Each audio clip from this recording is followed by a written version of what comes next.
não quero que o Gabriel e o Pedro Henrique saiam do Inter. Por algumas razões, obviamente, né? Se eu cheguei nessa conclusão, né? Eu tenho algumas razões. Uma, que eu acho que o Inter não tem um jogador parecido com o Pedro Henrique. Ele pode servir para algum tipo de partida, enfim, que o Inter precise de mais velocidade e queira usar o contra-ataque. O Kudê é muito flexível nisso. Quando ele pega times que tem muita capacidade de tocar bola, ele dá a bola para os times. A gente viu isso muito mais na primeira passagem dele aqui, né? Eu acho que o Inter teve um jogo contra o Flamengo, contra o Galo, aqui, 1-0, né? Gol do Patrick. Ou do exatamente, né? E o Flamengo, acho que foi 2-2 o Beira-Rio o jogo. Isso. Era ele e o assistente técnico do Guardiola em outras épocas, lembra? Domenech. Exatamente. Pô, enfim. Desrespeita o profissional. É, que ele não segurou a carreira, né? Tá treinando, tá treinando? Tá treinando na Turquia, se não me engano. Desculpa, então. Enfim, bom, primeiro essa ideia. Eu sei que isso depende muito do jogador, né? E o Gabriel, além de... Eu sei que ele é um estilo de jogo que não é exatamente como o Kudê gosta no meio campo, mas ele é um líder do Inter. O Gabriel deu entrevista depois de Inter e Globo sem nunca ter vestido. Quer dizer... Foi muito valente. Recém chegou ali e já deu uma entrevista, botou na cara tapa, porque é uma derrota patética do Inter contra o Globo, né?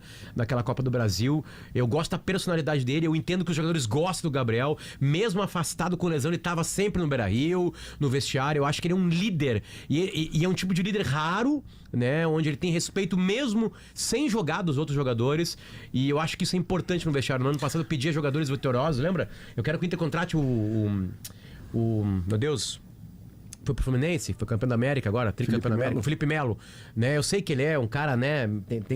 Às vezes tem uma nuvem em cima dele, né? Ele gosta da confusão, mas ele é um líder, ele é vencedor. Eu acho que o vestiário do Beira-Rio precisava de gente que já ganhou. Eu achei que você ia argumentar pelo Gabriel pela mesma razão que você argumentou o Pedro Henrique. O Inter não tem um jogador da característica do Gabriel. Se você precisar do chamado volantão, que ele não é nem pelo tamanho, mas pelo estilo de jogo, que é o do bote. A marcação você faz de duas formas. Você corta a linha de passe, faz no posicionamento, dificulta o espaço para quem está com a bola, ou você toma a bola do adversário dando bote no cara. O melhor volante do mundo disparado dos outros chama Rodri. Por quê? Porque ele faz as duas. Ele toma no bote, ele corta a linha de passe com uma leitura de jogo espetacular. O Gabriel não tem a leitura, o Gabriel tem o bote. Antes era um bote que às vezes era violento. Era excessivamente faltoso. No Inter, não. Eu vou no Inter, temperar não. Aqui, dizendo que o... Você vai o quê? O temperar. Que isso? Olha aí.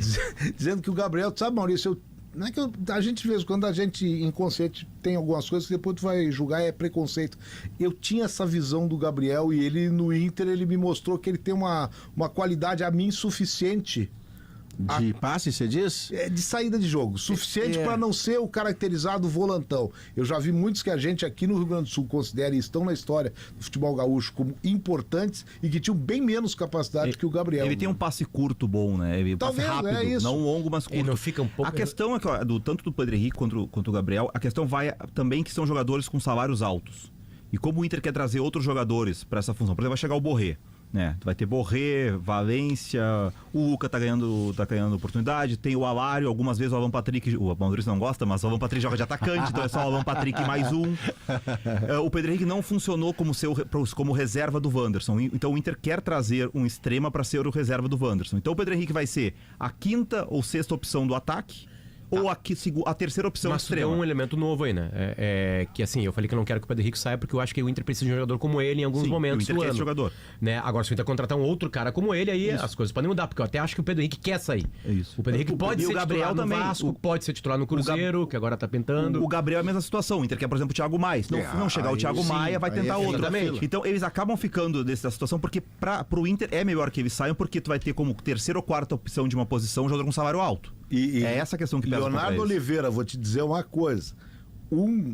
Esse combo de salários que o Inter pode economizar ou juntar. Com os dois juntos, certamente dá R$1 milhão de reais. Se o Inter não continuar pagando o salário. Sabe o que o Inter pensa também, e pensa lá dentro, falam isso, embora não tenha havido nada oficial ainda, e muito menos um reconhecimento oficial público, o Inter pensa também em juntar esses salários que não vai precisar pagar para pensar no Alexandro, por exemplo, para o segundo semestre. Sim, o Inter tem esse buraco no grupo que é a lateral esquerda, né? O Inter precisa de um outro lateral.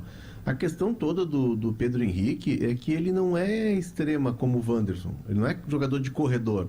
Ele não consegue fazer isso. Na ideia do Mano, ele conseguia fazer, no primeiro momento, e ele surge muito bem até o Pedro Henrique, porque o Inter jogava com as linhas baixas. E aí era bola. O gol contra o Colo-Colo é um exemplo disso, né? Ele ataca 30 metros. O quarto gol, né? É o gol da classificação. Exato. Então, assim, nessa ideia de jogo, o Pedro Henrique é um cara que tem a sua utilidade. O Kudê não vê nele a característica para fazer todo o trabalho que faz o Wanderson. Porque o Wanderson, ele consegue ser esse jogador do 1 contra 1, esse jogador ofensivo, mas também é um jogador com uma noção de marcação. Bom, o Wanderson é cria da base do Ajax, e aí a gente resume tudo na leitura de jogo que ele conseguiu construir nessa formação dele. E no caso do Gabriel, se a gente for olhar o que o Inter quer com o Thiago Maia, um volante que tem a bola longa, um volante que tem o passe, quebra linhas, um volante de construção. O Gabriel é um jogador do passe curto. O Gabriel, ele toca e aparece para receber. Ele toca e aparece para receber. E o Inter não joga assim. Então tem uma questão de característica. E tem também uma questão da bola aérea. O Kudê, se a gente for ver todos os camisas 5 do Kudê, eles são jogadores de 1,80 m para cima. O Musto, que veio para isso e não deu certo, é um jogador alto. O Johnny é um jogador alto. Então o Kudê tem muito disso, do cara da frente da área também ser um jogador na bola defensiva alto. Se o Thiago Maia for contratado, ele será a grande contratação do Inter como um arrumador de time, diferente do Borré, por exemplo, que é um jogador que chega para ser cereja do bolo com Valência, para dar refinamento do meio para frente. O Thiago Maia arruma o seu meio-campo.